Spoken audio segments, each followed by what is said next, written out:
Olá, amigos do canal Videira Espírita, sejam todos bem-vindos.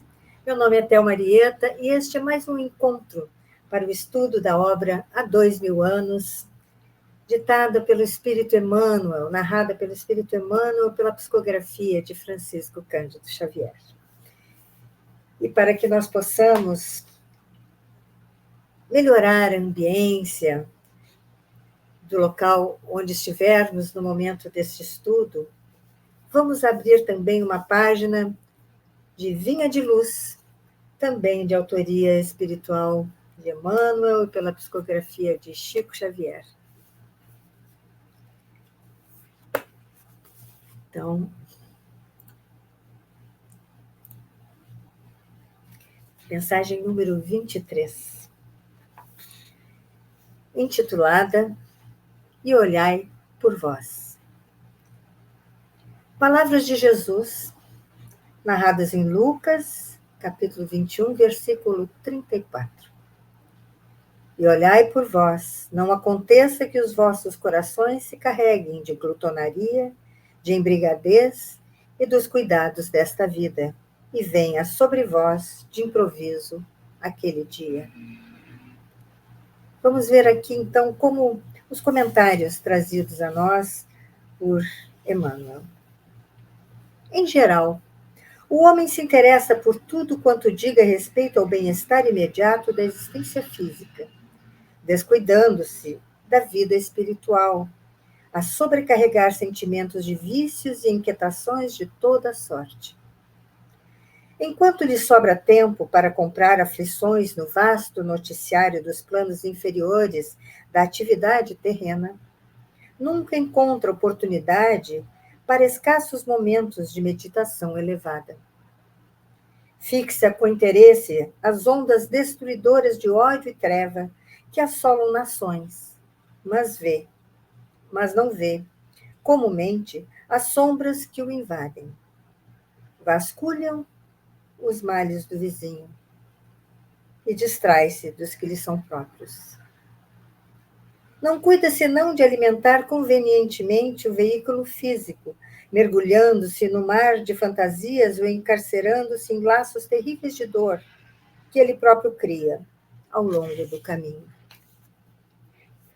Depois de plasmar escuros fantasmas e de nutrir os próprios verdugos, clama desesperado por Jesus e seus mensageiros.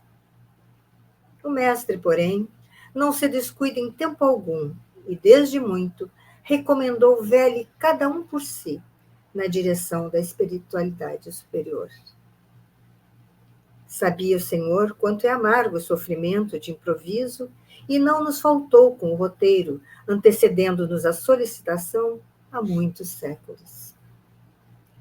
Retire-se cada um dos excessos na satisfação egoística, fuja ao relaxamento do dever, alige as inquietações mesquinhas, estará preparado à sublime transformação. Em verdade, a Terra não viverá indefinidamente sem contas.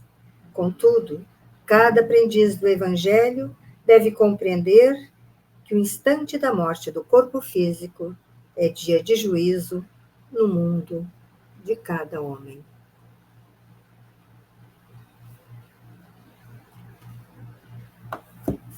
Vamos orar?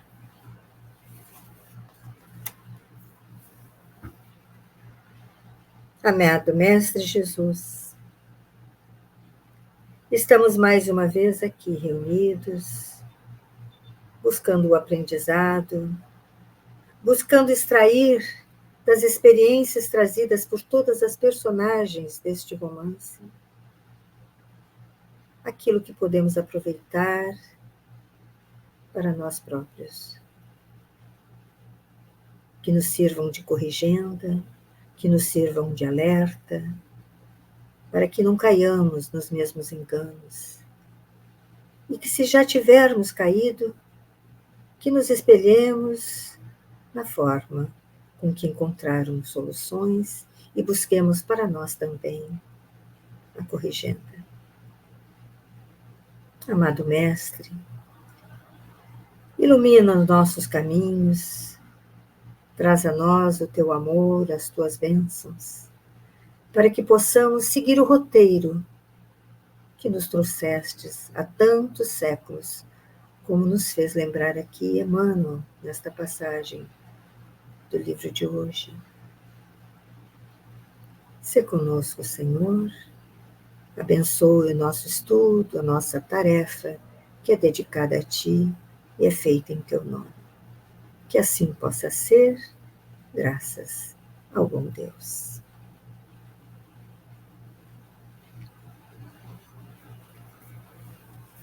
Então, amigos, vamos retomar o estudo dessa belíssima obra, né? E, como de costume, vamos fazer um pequeno retrocesso ao estudo anterior para nos situarmos, para depois, então,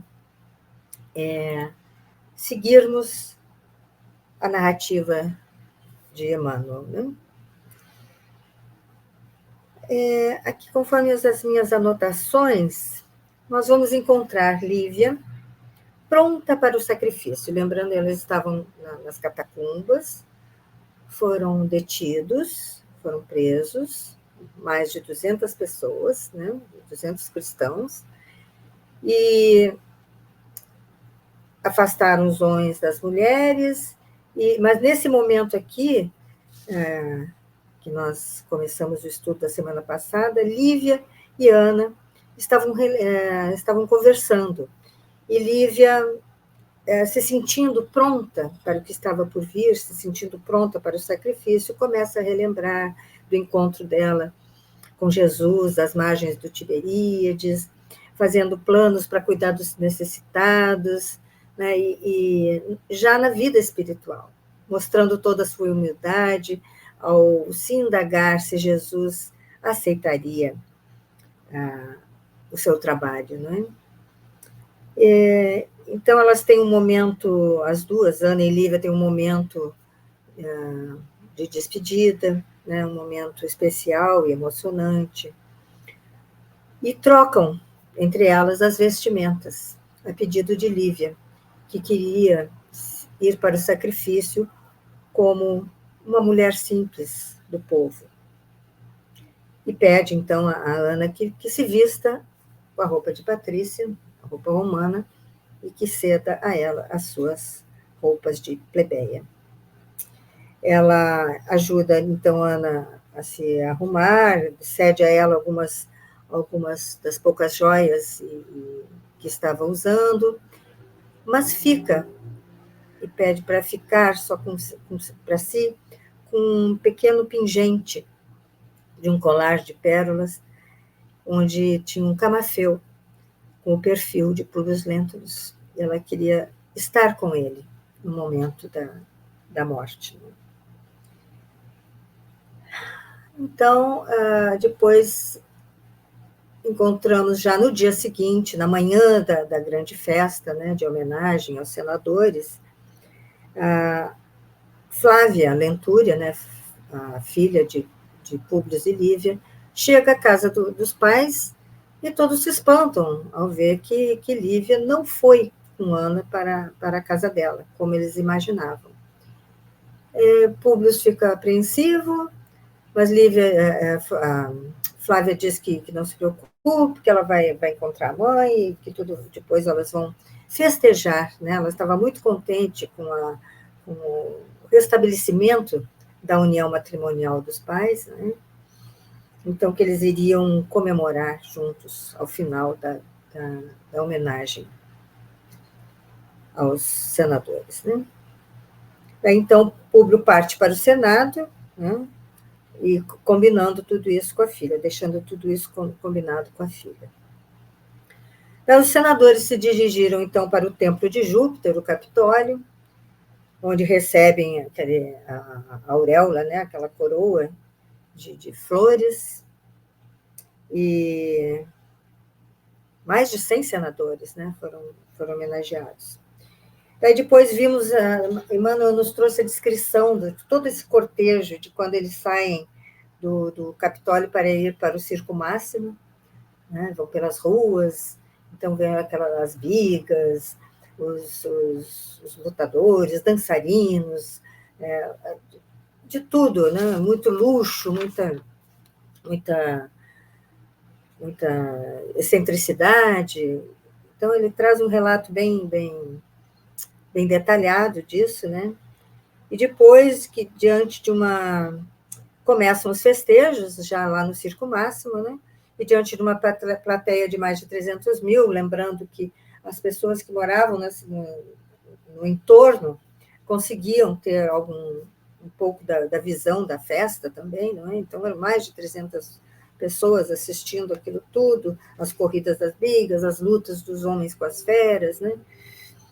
E depois vemos que Cláudio Varro orienta um de seus auxiliares de confiança para que vá até aquela mulher vestida romana, né? E que levasse, então, todos os cristãos para a arena, mas que deixasse aquela romana de fora, né? Não levasse, que ela não entrasse à arena. E ele assim o faz, né? Então, os cristãos são todos levados para a arena, lembrando que eles estavam todos juntos já nesse momento, né? E daí, ainda, Públio, não, desculpem, no relato de Emmanuel, ele nos traz que a importante informação, que nenhum daqueles cristãos sofreu a dor do ataque das feras. Né? Eles foram acolhidos, protegidos por um sem número de seres espirituais, né, que estavam ali presentes, longe das vistas dos encarnados, né, vamos lembrar. E então aquele cenário de horror era para a visão dos encarnados, porque na espiritualidade estavam todos sendo acolhidos amorosamente. E diante daquele cenário sangrento, aquele circo de horror, né, que estava se passando ali, Públio, Lívia tentou ainda ver o perfil o vulto do marido, e pela última vez, não é? E ao ser atacada pela fera, ela foi também, como os demais, socorrida, né? E só que quem veio socorrê-la foi o Simeão, não é? O tão querido Simeão, que sorrindo lhe carregou nos braços para longe dali. E Públio, nesse momento, sem entender por quê, nós vemos que ele fica muito perturbado, muito mal a ver aquilo tudo, toda aquela violência, e como nunca havia se sentido antes, né? E eu ainda ia ouvir um outro colega dele, também senador, que lhe disse que havia um boato, histórias de que aquelas pessoas todas não eram escravos, eram cristãos. Aquilo me incomodou mais ainda, né? Logo lembrou de Lívia. Aí, depois disso, vemos Ana sendo libertada, levada para fora do Circo Máximo, e ela, por mais que tentasse fazer o rapaz entender que ela queria ir para o sacrifício, ele a expulsou e disse que não queriam ter problemas com a família dela. Então, ela entendeu que as roupas de Lívia a haviam salvo do sacrifício, né?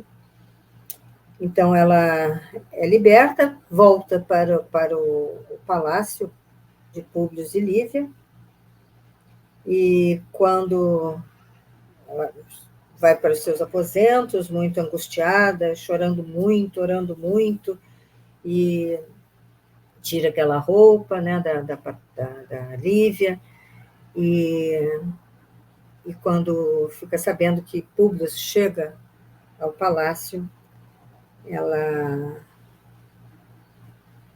ele encontra com Flávia, não, encontra com um escravo, né, um funcionário do palácio, que diz que a sua filha havia dito que continuava procurando pela mãe, né? E Ana encontra Públio e relata, com muito sofrimento, com muita dor no coração, muita angústia, ela relata tudo o que se passou, né? E nós encerramos o estudo neste momento em que, atônito, Públio escuta toda aquela história que Ana está contando a ele. E então nós vamos retomar o estudo no primeiro parágrafo da página 257, para quem tem essa versão, né? Essa publicação aqui, de há 2000 anos. Vamos lá, página 257, primeiro parágrafo. Então, vamos primeiro ver aqui a reação, né? Como estava Públio no momento, ao ouvir Ana contando tudo o que aconteceu. Ao fim do terrível depoimento, voltando um parágrafozinho, na página anterior, 256. Ao fim do terrível depoimento, auge do suor lhe corria na fronte atormentada, enquanto as têmporas lhe batiam assustadoramente.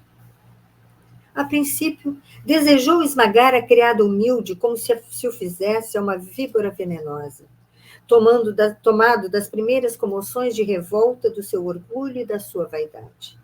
Não queria acreditar naquela confissão horrível e angustiosa, mas o coração lhe batia apressadamente e seus nervos se exaltavam em vibrações penosas com sinistros augúrios. Deve ter sido muito, muito difícil para Públio ouvir aquele relato, até porque ele tinha uma expectativa de que esse dia seria um dia tão especial, não é? De retomada da vida matrimonial com Lívia, onde ele a homenagearia.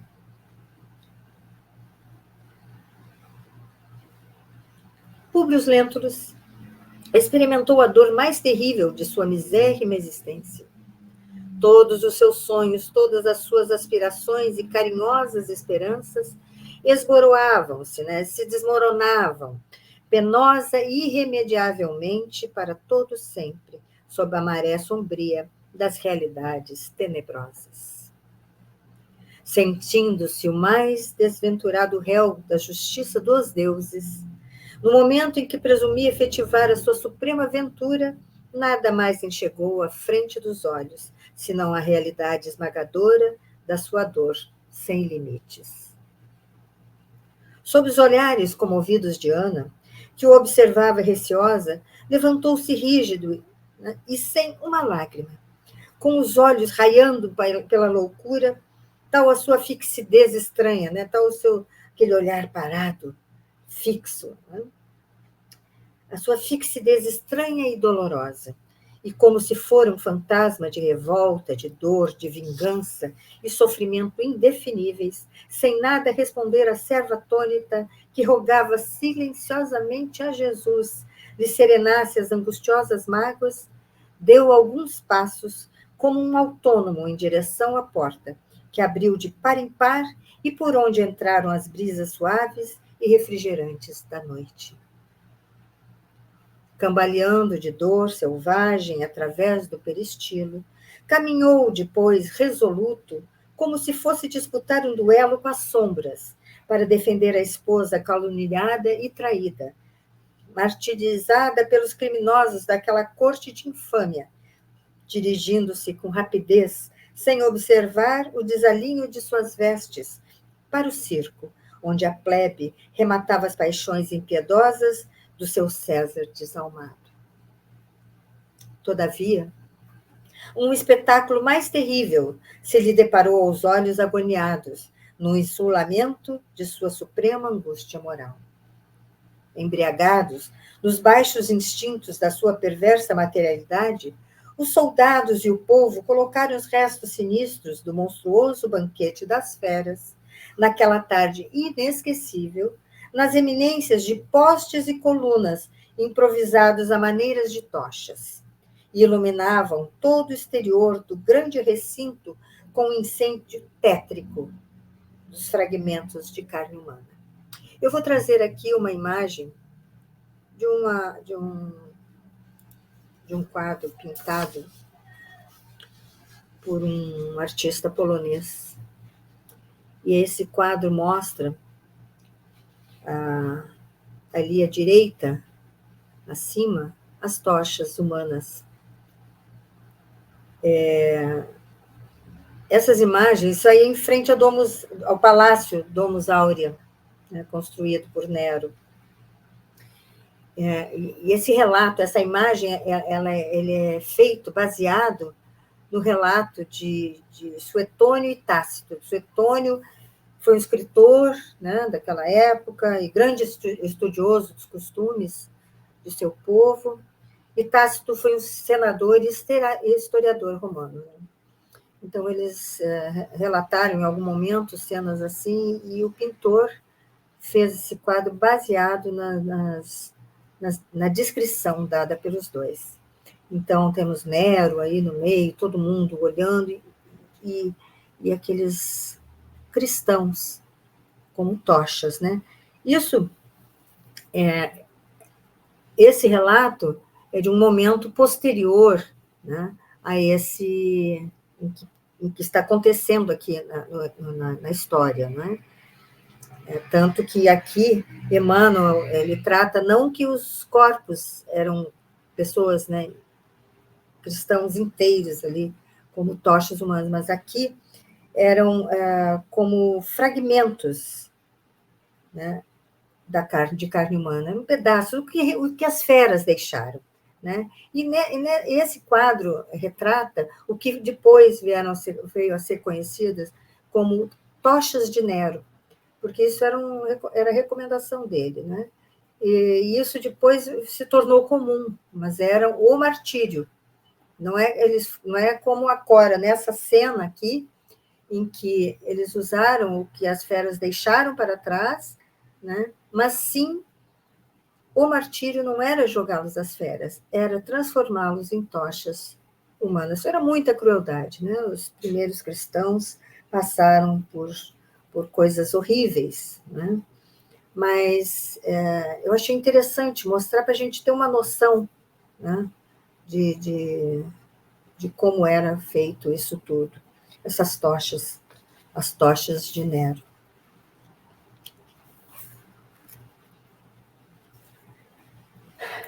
Vamos lá.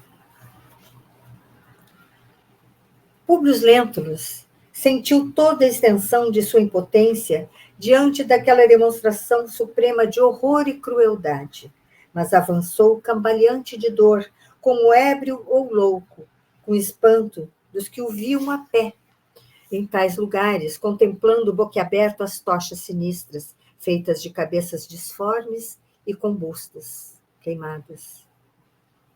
Dava largas aos pensamentos doridos de angústia e revolta, como se o seu espírito não passasse de um tigre encarcerado no arcabouço do peito envelhecido, quando notou a presença de 2 soldados ébrios, dois soldados bêbados, em luta por causa de um delicado objeto, que lhe chamou repentinamente a atenção, sem que conseguisse explicar o motivo do seu inesperado interesse por alguma coisa.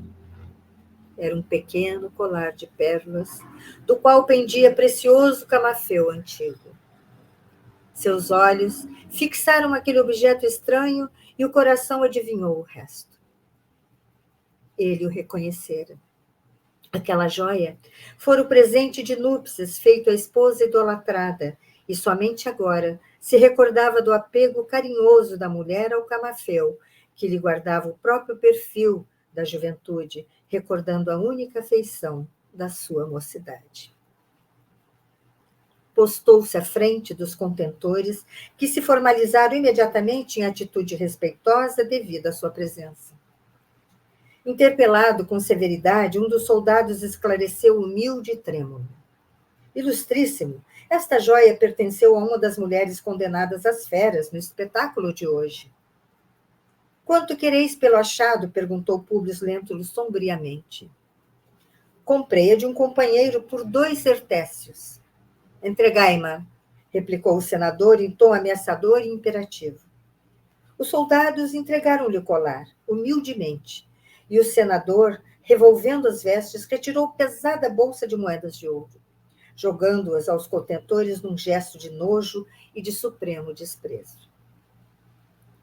Públio Lentulus afastou-se do ambiente nefando, mal contendo as lágrimas que agora lhe subiam em torrente do coração oprimido e dilacerado. Apertando de encontro ao peito aquele adereço minúsculo, parecia tomado de força misteriosa. Afigurava-se-lhe que, conservando aquele último vestígio da toilette de sua mulher, arquivara junto de si próprio e para sempre alguma coisa da sua personalidade e do seu coração. Longe das luzes sinistras que iluminavam macabramente em toda a extensão a via pública, o senador penetrou por uma viela cheia de sombras. Depois de alguns passos, notou que à sua frente se elevava para o céu uma árvore gigantesca, que poetizava todo o ambiente com a vetustez, com a sua velhice, de sua majestade frondosa, de sua majestade frondejante.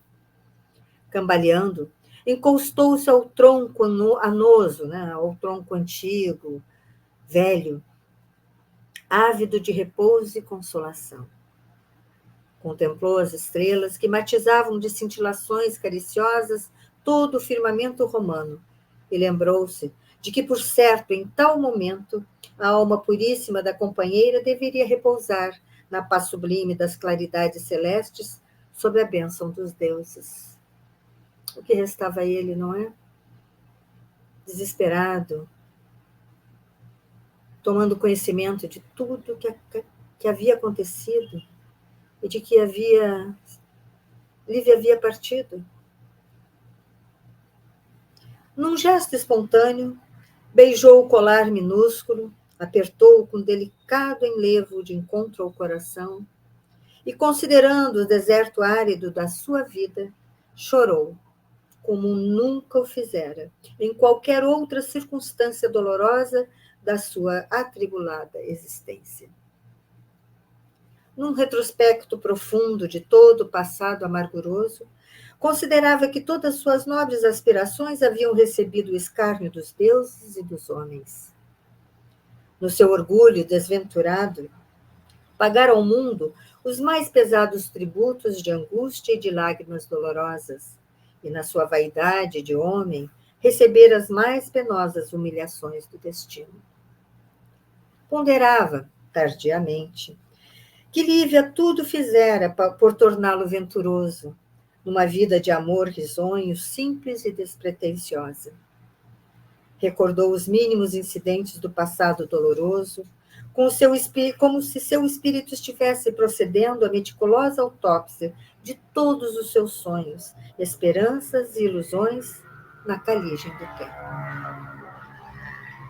Como homem, viver unido aos processos do Estado que lhe roubavam os mais encantadores entretenimentos da vida doméstica, e como esposo, não tivera energia bastante para armar-se contra as calúnias insidiosas. Como pai, considerava-se o mais desgraçado de todos. De que lhe valia, então, a auréola do triunfo, se ela lhe chegava com intragável cálice de amargura?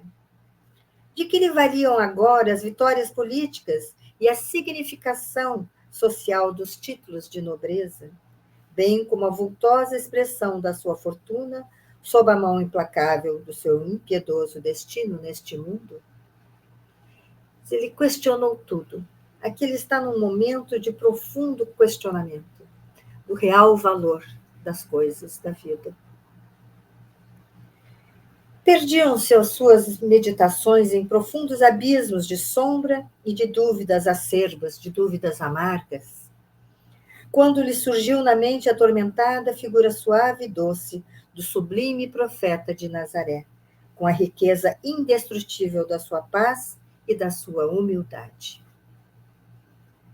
Na plenitude de suas lembranças, pareceu ouvir ainda as extraordinárias advertências que lhe dirigira com a voz carinhosa e compassiva, junto às águas marulhentas de Tiberíades. Recordando-se intensamente de Jesus, Sentiu-se tomado por uma vertigem de lágrimas dolorosas, as quais, de alguma forma, lhe balsamizavam o deserto do coração. Ajoelhando-se sob a fronde opulenta, sob a folhagem abundante, né, e generosa, qual o fizera um dia na Palestina, exclamou para os céus, com os olhos marejados de pranto, lembrando-se da força moral que a doutrina cristã havia proporcionado ao coração da esposa, nutrindo-a espiritualmente para receber com dignidade e heroísmo todos os sofrimentos. Jesus de Nazaré, disse com voz súplice e dolorosa. Foi preciso perder-se eu o melhor e o mais querido de todos os meus tesouros, para recordar a concisão e a doçura de tuas palavras. Não sei compreender a tua cruz e ainda não sei aceitar a tua humildade dentro da minha sinceridade de homem, mas, se podes ver a enormidade de minhas chagas, vem me socorrer. Vem socorrer, ainda uma vez, meu coração miserável e infeliz. Penosa crise de lágrimas sobreveio a essa invocação, tocada de uma franqueza rude, agressiva e dolorosa. Figurou-se-lhe, todavia, que uma energia indefinível e imponderável o ajudava agora a atravessar o angustioso transe. Terminada a súplica que lhe fluía do ímã da alma lacerada, o orgulhoso patrício observou que a presença de inexplicável força modificava, naquele momento inesquecível, todas as disposições mais íntimas do seu coração. E, conservando-se genuflexo, ajoelhado, notou com a visão interior do seu espírito que ao seu lado começava a surgir um ponto luminoso que se desenvolveu prodigiosamente na dolorosa serenidade daquele penoso instante de sua vida, surpreendendo-se com o fenômeno que lhe sugeria ao pensamento as conjecturas mais inesperadas. Por fim, aquele núcleo de luz tomava forma e, diante de si, viu a figura radiosa de Flamínio Severus, que lhe vinha falar na tormentosa noite da sua infinita amargura. Públio reconheceu-lhe a presença, surpreendido e espantado, identificando-lhe os traços fisionômicos e as saudações acolhedoras, como quando se dirigia a ele na terra. Seu semblante era o mesmo, na doce expressão de serenidade, agora tocada de triste e amargurado sorriso.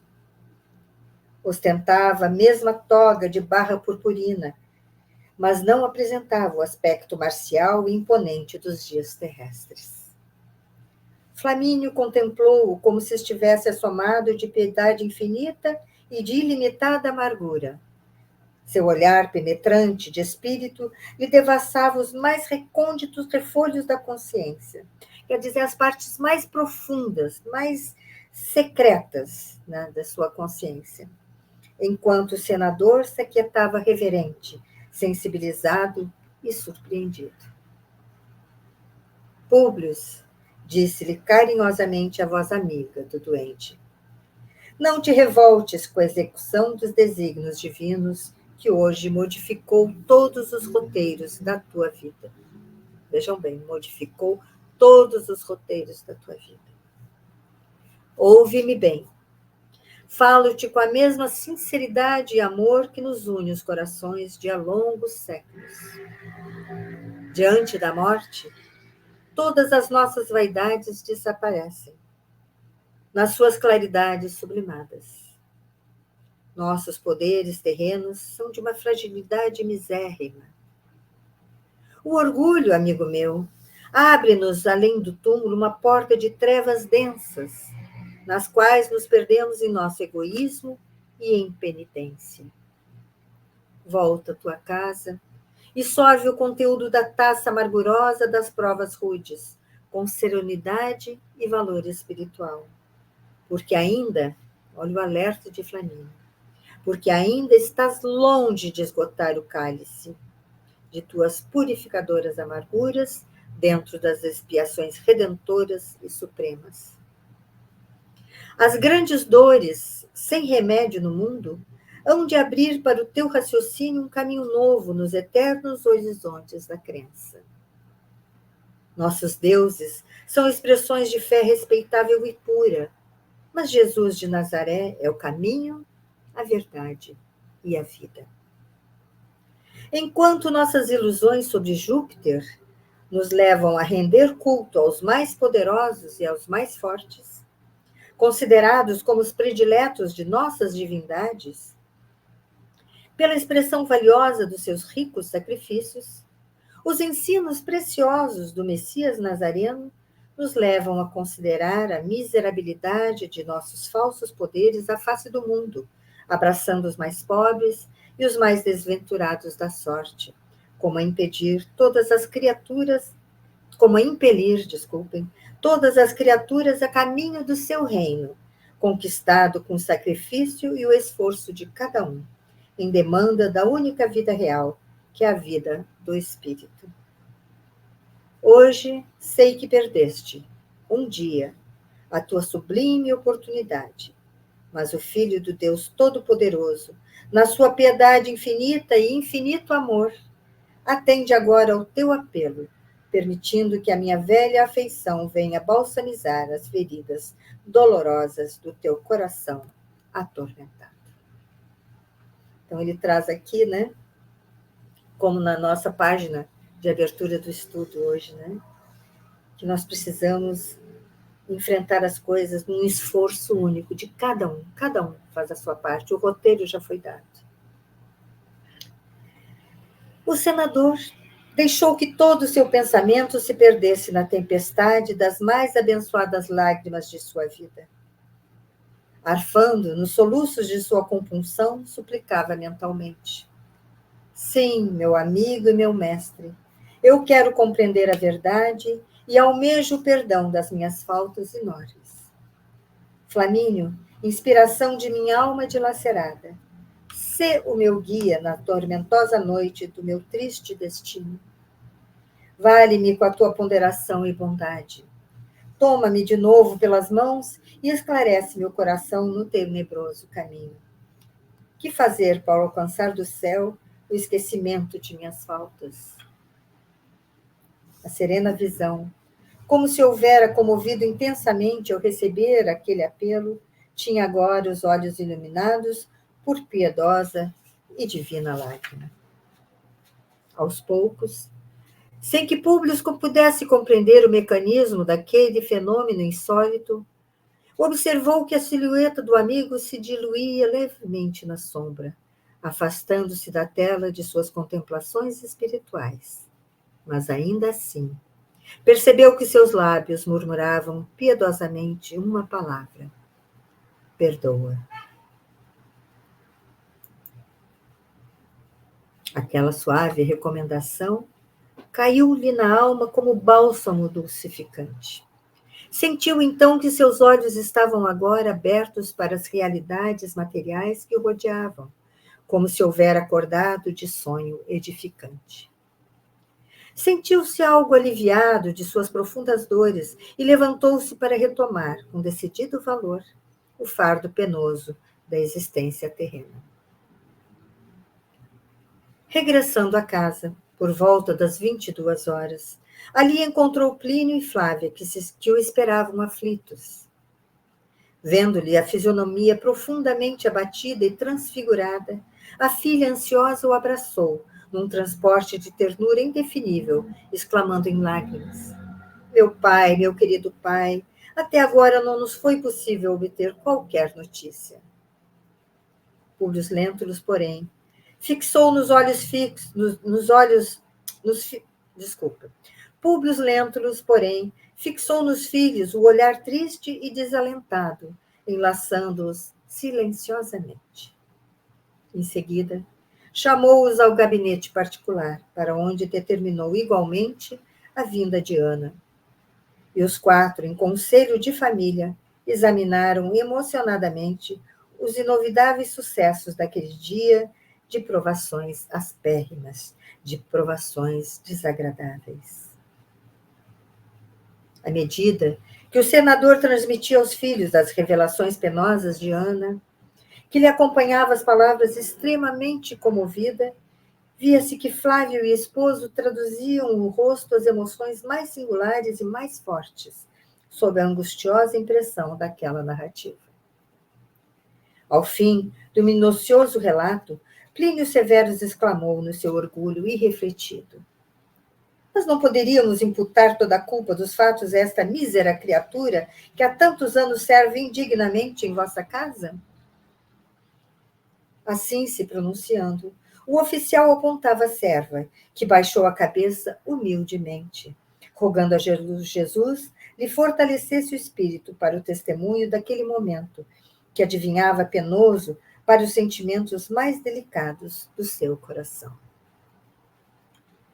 Públio Lentulus pareceu participar da opinião do genro, contudo, afigurou-se-lhe que as palavras de Flamínio ainda lhe ressoavam no ádito da consciência e respondeu com firmeza: Filhos, esqueçamos os julgamentos apressados, e se bem reconheça a falta de Ana, aceitando as vestes de sua senhora, quero venerar nesta serva a memória de Lívia para sempre.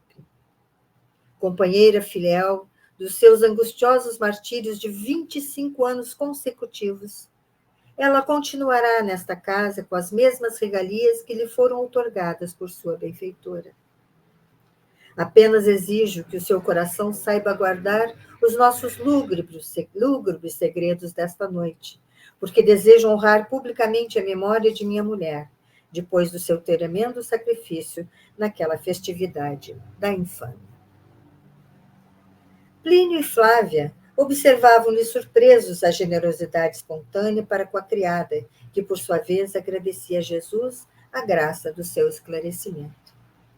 Nós não podemos aqui nos espantar, não é, com a reação de Flávia e Plínio, porque eles desconheciam completamente Jesus, o cristianismo, o evangelho, as mensagens trazidas, né, por Jesus, desconheciam toda aquela crença que Ana e Lívia carregavam no peito.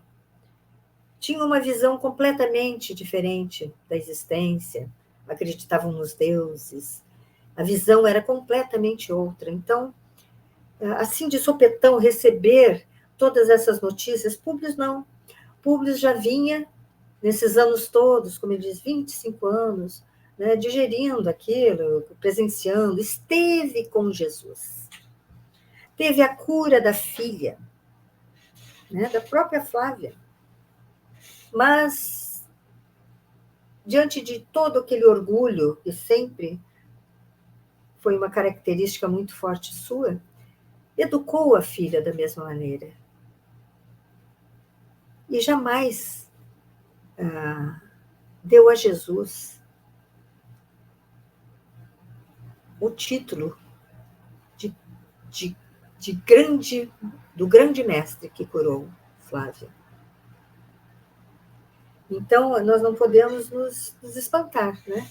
Podemos aqui, no ponto de vista que nós temos dessa abrangência total do drama, da história, ver que eles estão enganados, mas não podemos julgá-los nem criticá-los. Né? Não vamos esquecer disso.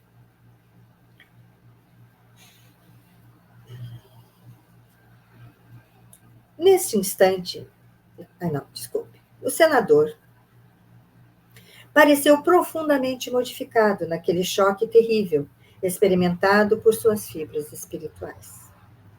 Neste instante, interveio Plínio Severus esclarecendo.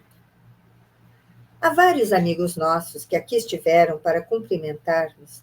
Declarei que, em vista do nosso luto por minha mãe, não comemoraríeis o vosso triunfo político na data de hoje, informando mais, no intuito de justificar vossa ausência, que a senhora Lívia se encontrava gravemente enferma em Tibur, que hoje seria Tivoli, para onde for em busca de melhoras, Notícias essas que, aliás, eram recebidas pelos nossos íntimos com o máximo de naturalidade, porque a vossa consorte nunca mais frequentou a sociedade desde a volta da Palestina, sendo compreensível que todos os nossos amigos a considerassem doente. Então, essa foi a explicação que Plínio deu a quem buscou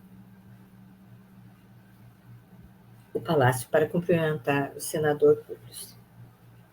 O senador ouviu com interesse essas explicações, como se houver encontrado solução para o angustioso problema que o oprimia. Ao cabo de alguns momentos, depois de examinar a possibilidade da execução da ideia que lhe aflorara no cérebro dolorido, exclamou mais animado: Tua ideia, meu filho, neste particular, veio trazer-me a perspectiva de solução razoável para a angustiosa questão que me acabronha. Desculpem. Cumpre-me defender a memória de minha mulher, continuava o senador de olhos úmidos. E, se fora possível, iria lutar corpo a corpo com a mentalidade infame do governo cruel que atualmente nos conspurca, nos macula, as melhores conquistas sociais. Mas se eu fosse bradar pessoalmente a minha indignação e a minha revolta na praça pública, seria taxado de louco. E se fosse desafiar Domício Nero, seria o mesmo que tentar a imobilidade das águas do Tibre com o galho de uma flor. Neste sentido, pois, saberei agir nos bastidores políticos para derrubar o tirano e seus asseclas, ainda que isso nos custe o máximo de tempo e paciência. Agora, o que me compete urgentemente é prestar todas as homenagens possíveis aos sentimentos e máculos da companheira arrebatada nos turvelinhos da insânia e da crueldade. Plínio e Flávia escutavam-nos silenciosos e comovidos, sem lhe perturbarem o curso rápido das palavras, enquanto ele prosseguia sensatamente. Há mais de 10 anos, que a sociedade romana via em minha pobre companheira uma enferma e uma demente. E já que os nossos amigos foram avisados de que Lívia se encontrava em Tibur, talvez aguardando a morte, partirei para lá, ainda esta noite, levando Ana em minha companhia. E como se estivesse tomado por uma ideia fixa, com aquela preocupação de homenagear a morte inesquecível, Públio Lentulus continuou. Nossa casa em Tibur está agora desabitada, porque há mais de 20 dias Filopátor foi a Pompeia, obedecendo a determinações minhas. Chegarei lá com Ana, levando uma urna funerária que, para todos os efeitos, encerrará os restos de minha pobre Lívia. Nossos servos devem partir amanhã, igualmente, quando então mandarei mensageiros a Roma, cientificando-lhes do acontecimento por satisfazer as pragmáticas da vida social. Em Tibur, prestaremos à memória de Lívia todas as homenagens, trasladando em seguida publicamente as cinzas para aqui, onde farei celebrar as mais solenes exéquias da visitação pública, testemunhando assim, embora tardiamente, minha veneração pela santa criatura que se sacrificou por nós a vida inteira. Então, nós vemos aqui essa preocupação, não é? De esconder de qualquer maneira a real morte de Lívia, né? De que forma Lívia morreu. Né? Mas e a incineração? Perguntou Plínio Severus prudentemente, ao conjecturar o êxito possível do projeto. O senador, porém, não hesitou, resolvendo o assunto com a habitual energia de suas decisões. Se essa cerimônia requer a presença dos sacerdotes, saberei conduzir-me junto ao ministro do culto na cidade, alegando o desejo de o fazer no mais reduzido círculo da minha intimidade familiar. O que resta, são somente, é esperar de vocês que me ouvem silêncio tumular sobre as providências dolorosas desta noite, a fim de não ferirmos as suscetibilidades do preconceito social. Estranhando aquela energia em tão penosas circunstâncias, Plínio Severus fez-lhe companhia naquelas horas avançadas para a compra da urna mortuária, que foi adquirida em poucos minutos de um comerciante que nada indagou do estranho cliente, atendendo à circunstância da sua posição social e política, bem como a vultosa importância da compra efetuada com significativas vantagens para o seu interesse. Naquela mesma noite, Públio Lentulus e Ana se dirigiram com alguns escravos para a cidade de repouso dos antigos romanos, vencendo em algumas horas as sombras espessas dos caminhos e chegando com a possível tranquilidade, de modo a ambientar as derradeiras homenagens à memória de Lívia. Que eu tive vendo sobre essa questão, né, dos funerais. Encontrei que os funerais na Roma Antiga eles eram organizados conforme a hierarquia das classes.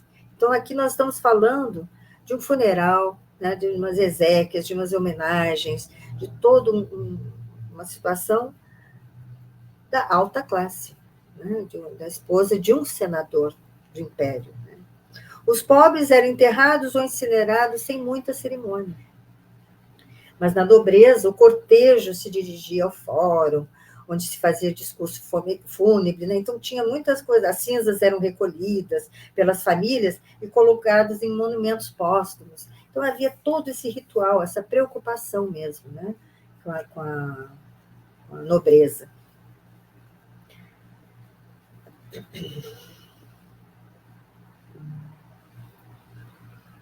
Naquela mesma noite, não, aqui eu já havia lido, né? Todas as providências foram adotadas com profunda surpresa para todos os servos.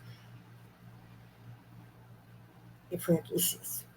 Que não ousavam discutir as ordens recebidas, e mesmo para os patrícios da cidade, que sabiam doente a esposa do senador, mas ignoravam o doloroso episódio de sua morte. Flávio e Plínio foram chamados no dia seguinte, satisfazendo-se a todos os imperativos de ordem social naquela penosa representação de condolências. Um donativo mais rico e mais generoso de Públio Lentulus ao culto de Júpiter conquistava-lhe a plena autorização do clero de Burtino, né, dos religiosos, dos sacerdotes lá de Tibur, né, no referente à sua decisão de incinerar o cadáver da esposa na intimidade da família, sendo a memória de Lívia homenageada com todos os cerimoniais do antigo culto dos deuses, invocando-se a proteção dos manes e divindades domésticas. Numerosos portadores foram expedidos a Roma e daí a 2 dias a urna funerária chegava à sede do império. Penetrando pomposamente no Palácio do Aventino, onde a esperava um soberbo catafalco. Durante 3 dias consecutivos, as cinzas simbólicas de Lívia estiveram expostas à visitação do povo, tendo o senador mandado distribuir vultuosos donativos em alimentos e dinheiro, a plebe que viesse prestar as últimas homenagens à memória de sua morta querida. Longas romarias visitaram a residência, dia e noite, dando-lhe o aspecto imponente de um templo aberto a todas as classes sociais. Toda a nobreza romana, inclusive o cruel imperador, se fez representar nas pompas daquelas exéquias, daquelas cerimônias fúnebres, não é? Que eram como que uma expressão de remorso e uma tentativa de reparação da parte do esposo amargurado. Públio Lentulus considerava que somente assim poderia agora penitenciar-se publicamente a respeito de sua mulher, que voltava a ocupar o lugar de veneração no círculo numeroso de amizades aristocráticas de sua família. Terminado o último número daquelas cerimônias, o senador fez questão de que a filha e o genro, bem como a Agripa, passassem a residir no Palácio do Aventino, em sua companhia, no que foi atendido, em caráter provisório, segundo asseverava Plínio a mulher. E naquela mesma noite, com a alma dilacerada de saudade e de angústias, transportou em companhia de Ana todos os objetos de uso pessoal da esposa para os seus aposentos particulares. Terminada a tarefa, Públio Lentulus exclamou para a serva com singular interesse: "Tudo pronto?" Recebendo a resposta afirmativa, insistiu como se faltasse ainda alguma coisa, referindo-se à cruz de Simeão, guardada cuidadosamente pela dedicação de Ana, como se mais ninguém pudesse apreciar a significação especial daquele tesouro. Onde está uma pequena cruz de madeira tosca que minha mulher tanto venerava? Ah, é verdade, exclamou a serva, satisfeita por observar a modificação daquela alma austera. E, retirando do seu quarto a modesta lembrança do apóstolo de Samaria, entregou-lhe com reverência afetuosa. O senador, então, colocou-a num móvel secreto. Todavia, quem lhe acompanhasse a existência amargurada poderia vê-lo todas as noites na solidão do seu aposento, junto do precioso símbolo das crenças da companheira. Quando as luzes do palácio se apagavam de leve e quando todos buscavam repouso no silêncio da noite, o orgulhoso patrício retirava do cofre de suas lembranças mais queridas a cruz de Simeão e, ajoelhado, qual o fazia Lívia, parava a máquina do convencionalismo diuturno para meditar e chorar amargamente.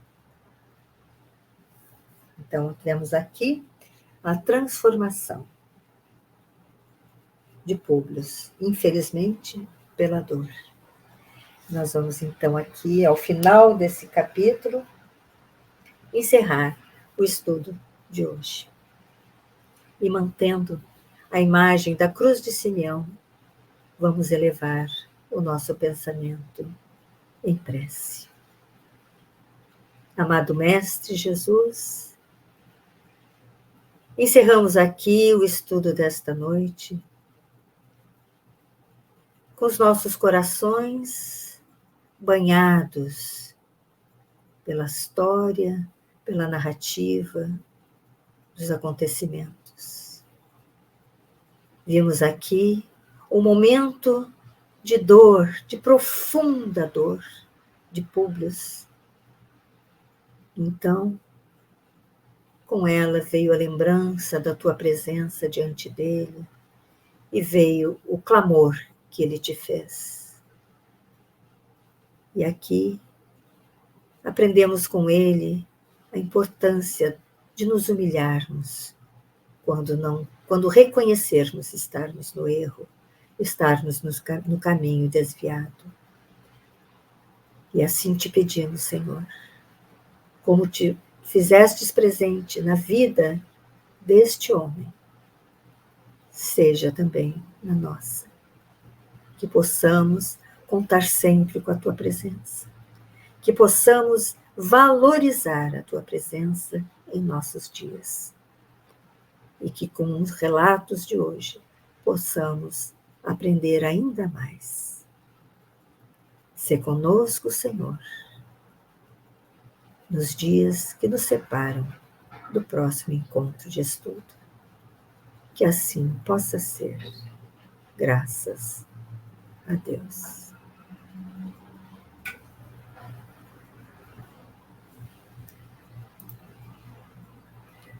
Então, amigos, encerramos aqui o estudo da noite de hoje. Que possamos estar juntos na próxima terça-feira ou no dia que lhe aprouver, né? O dia que os amigos puderem acompanhar o estudo. O importante é que nos aprofundemos a cada dia nesse estudo maravilhoso que Emmanuel trouxe para nós. Então, amigos do canal Videira Espírita, até o nosso próximo encontro. Estejam todos bem e em paz.